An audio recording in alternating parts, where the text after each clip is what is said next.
Welcome back to another episode of Simple Vegan Recipes.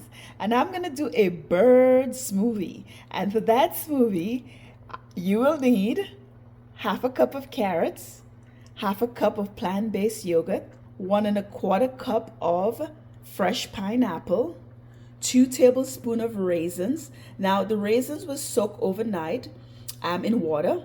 And you'll also need half a cup of water.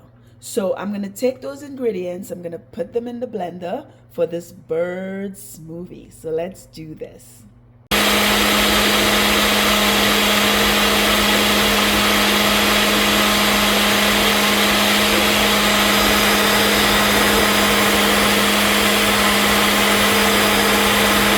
Okay, so I'm all done with this bird smoothie. It looks very creamy.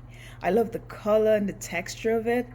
As I always do, encourage you guys to give those simple vegan recipes a try and subscribe to this channel for more simple vegan recipes. And I'll see you next time on Simple Vegan Recipes.